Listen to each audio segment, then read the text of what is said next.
The Parker family had been looking forward to their long-awaited vacation for months. Ethan Parker, a seasoned FBI agent, rarely had the chance to spend uninterrupted time with his wife and children.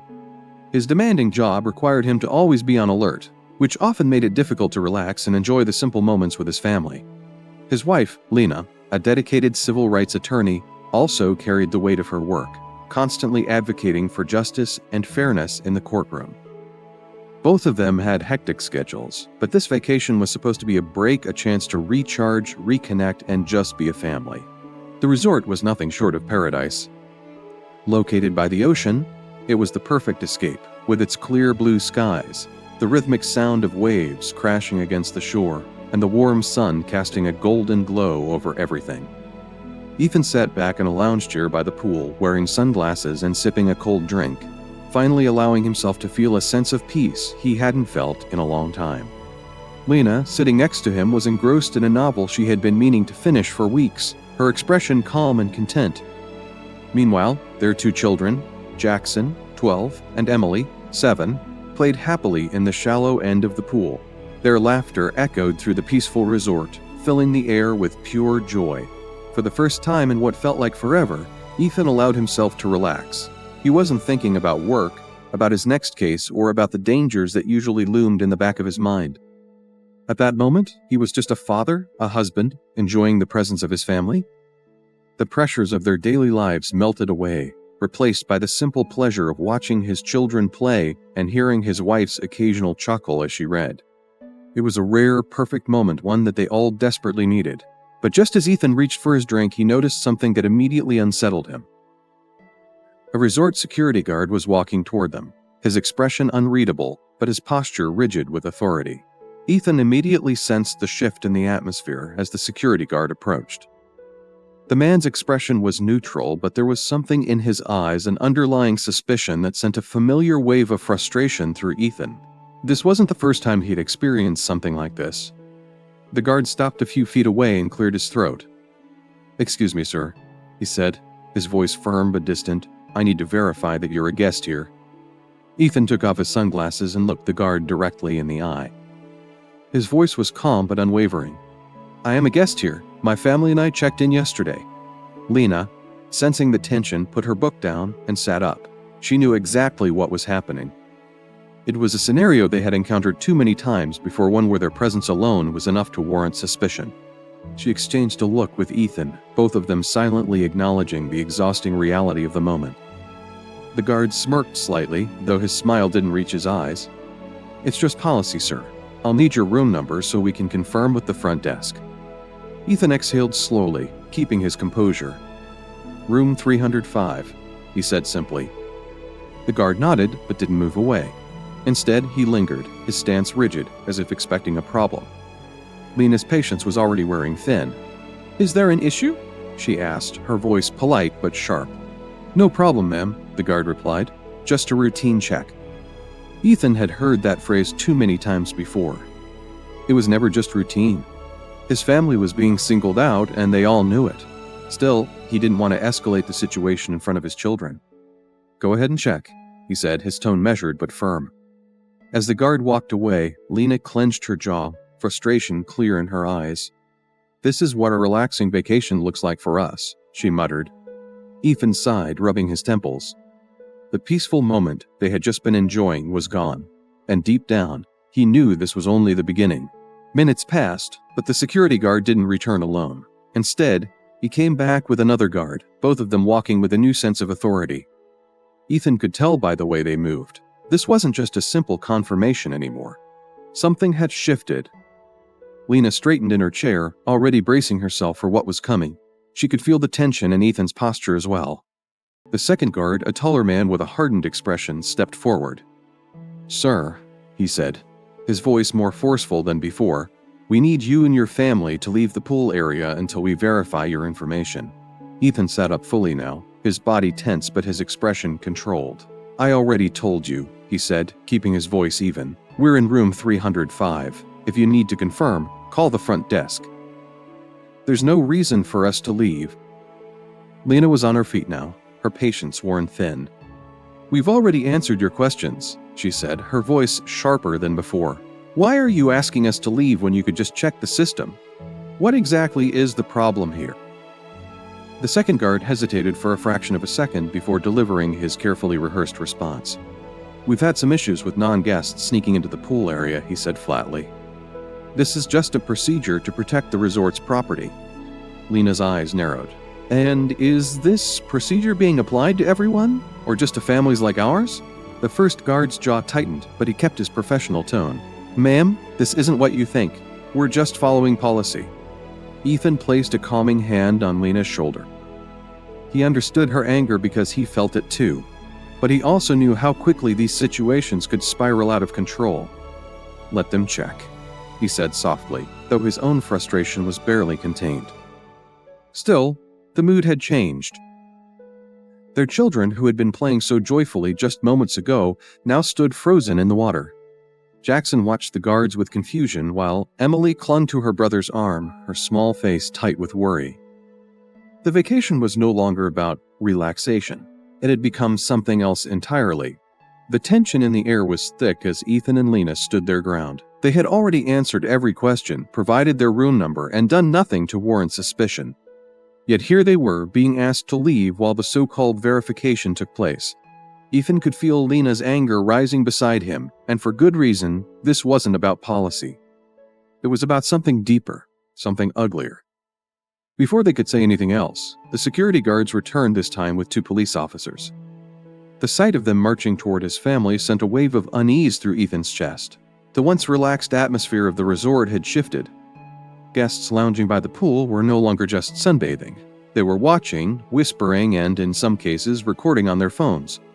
A tall officer, his badge glinting in the sunlight, stepped forward. We received a report of an incident here, he said, his tone clipped and official. I need to see your identification. Ethan remained calm, but he felt the weight of his past experiences settle onto his shoulders. He had seen this play out before, not just in his own life, but in the lives of others. He met the officer's gaze without hesitation. I've already explained to resort security we're staying in room 305. We're paying guests, and for the record, I'm a federal agent. The officer didn't flinch. If anything, his expression hardened. Hand over your ID, he said, as though Ethan hadn't spoken at all. Lena stepped forward, her voice laced with outrage. He just told you he's an FBI agent. You have no legitimate reason to keep harassing us. The officer ignored her, his focus solely on Ethan. His hand hovered near his belt where his handcuffs dangled. Ethan's jaw clenched, but he knew how dangerous this moment could become. He slowly pulled out his wallet, retrieving his badge and ID. Here's my identification, he said, his voice firm. The officer glanced at it, barely looking before tossing it back. I don't care about this badge. Give me real ID, something you didn't buy from a souvenir shop. Lena sucked in a sharp breath, her fury barely contained. Ethan caught her eye, silently telling her to stay calm. But inside, his own anger was beginning to boil.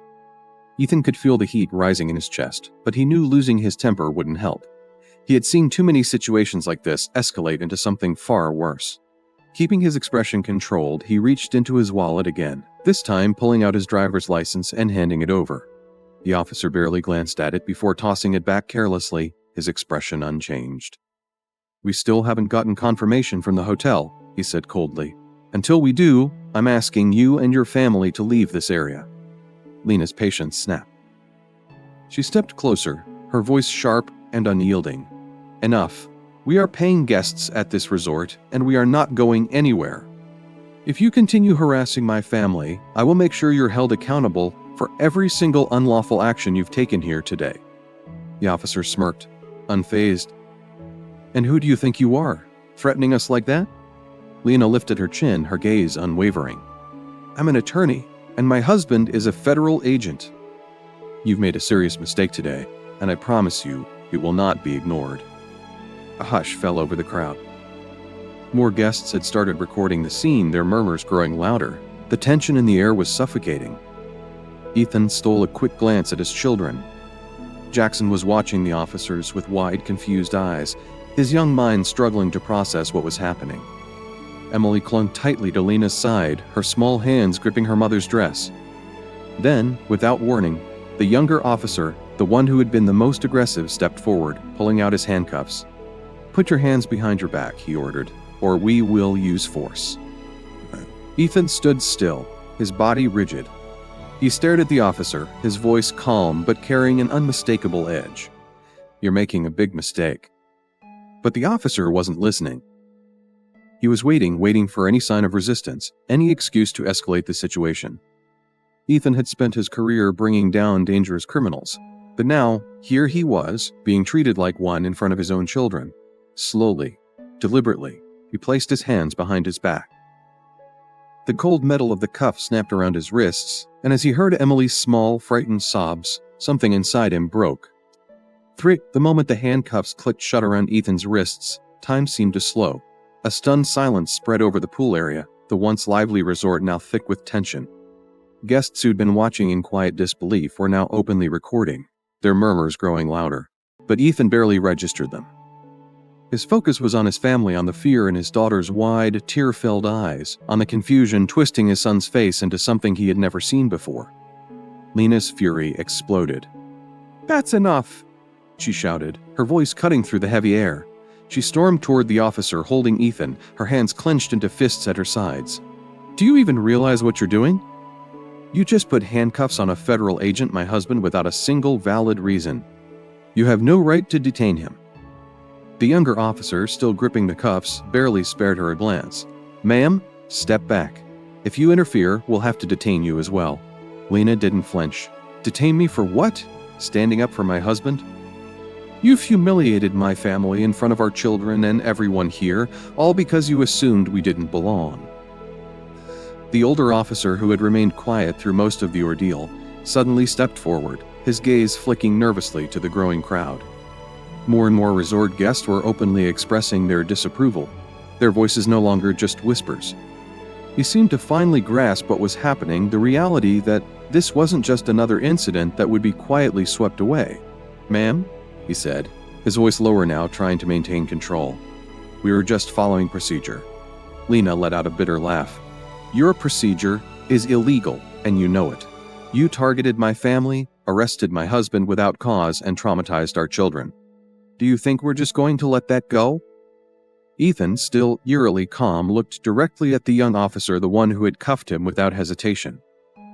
"You're going to regret this," he said, his voice steady but laced with something dangerous.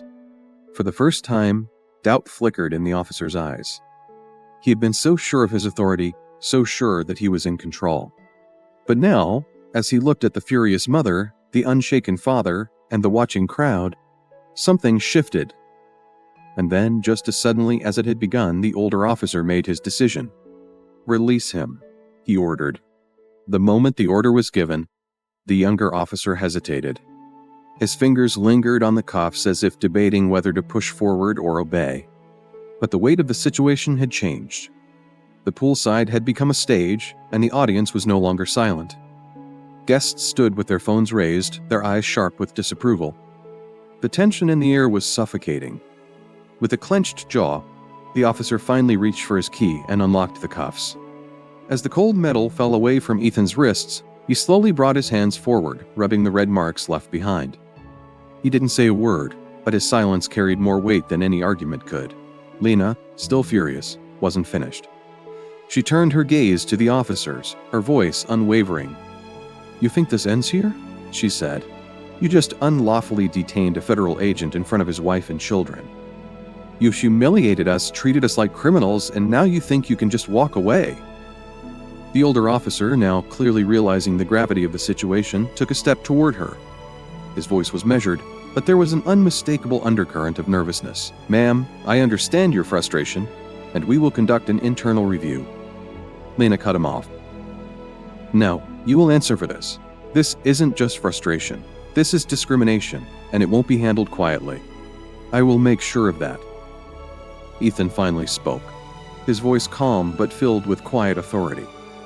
"We're not just fighting for ourselves," he said, looking at the officers, then at the security guards who had started this entire mess. "We're fighting for everyone else who's had to endure this, and believe me when I say you will be held accountable." The young officer, the one who had been so confident just moments ago, finally looked shaken. His once defiant expression was replaced with something else: doubt, regret. Around them, the crowd murmured, their voices growing in agreement. The power dynamic had shifted. The Parker family was no longer on the defensive. They were standing tall, demanding justice. And this was just the beginning. The officers hesitated, glancing at one another as the weight of the moment settled over them. They had started this encounter believing they were in control, but now, with a crowd watching, cameras recording, and the Parker family refusing to back down, that illusion had crumbled. Lena's eyes burned with determination as she took a step forward.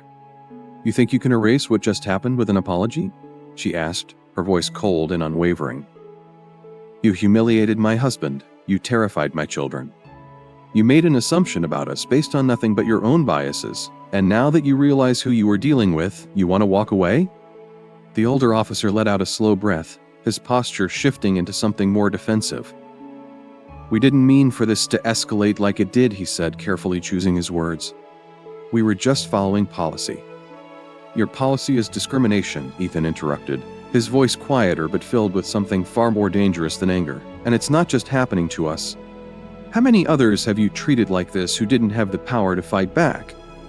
The younger officer, the one who had placed the cuffs on Ethan, shifted uncomfortably, looking anywhere but at the Parker family. Lena turned her attention to the resort staff, her gaze landing on the resort manager, who had been standing nearby watching the scene unfold. "And you," she said sharply. "Your staff called the police on us without cause. You were part of this, and you will be held accountable." The resort manager, looking pale and flustered, quickly stepped forward. "Mrs. Parker, Mr. Parker, we deeply regret what happened. This is not how we treat our guests. Please allow us to make it right. We will fully compensate your stay." Lena let out a bitter laugh. "Money? You think money fixes this?" She shook her head. "We don't want a free vacation. We want justice. And I promise you, this will not be forgotten." Ethan stood beside her, his stance firm. "We're taking this to court." The officers, the security guards, the resort staff, none of them had a response, because they all knew the Parker family wasn't going to let this go. As the Parker family walked away from the scene, hand in hand, the weight of what had just happened settled in. They had come to this resort expecting peace, expecting a break from the stress of their demanding careers, expecting to simply exist without suspicion. But instead, they had been reminded yet again that no matter their titles, their accomplishments, or their status, there would always be people who saw them as outsiders. Ethan glanced down at his son, Jackson, who had been quiet for the last few minutes. His usually confident and curious 12-year-old now wore a look of deep thought, his mind working to process everything he had just witnessed. Finally he spoke. "Dad, why did they do that to you? You didn't do anything wrong." Ethan exhaled slowly, feeling the weight of his son's words. How could he explain something so painful and unjust to a child? How could he make Jackson understand that this wasn't just about one bad officer or one unfair encounter, but about something far more systemic? He crouched down to Jackson's level, placing a hand on his shoulder. "Sometimes people judge others before they even know them," he said softly. "They see what they want to see, not who you really are. And when that happens, we have two choices. We can let it define us, or we can fight back and demand better." Lena, standing beside them, nodded. "That's why we're not staying silent. We're going to make sure they answer for what they did, not just for us, but for everyone who's ever been treated this way." The crowd around them had mostly dispersed, but the phones that had recorded the incident would ensure that this moment wouldn't be forgotten. The Parker family wasn't the first to experience injustice like this, and sadly, they wouldn't be the last. From stories of racial profiling in stores, wrongful arrests, and discrimination in workplaces, these moments played out over and over again in real life. But silence had never changed the world. As they left a resort, Ethan looked at his family, his strong-willed wife, his thoughtful son, his sweet, innocent daughter, and knew one thing for certain. They wouldn't just be another story. They would be part of the fight to make sure that one day, no child would have to ask the question Jackson had just asked. Because justice doesn't come from silence. It comes from standing up, speaking out, and refusing to back down.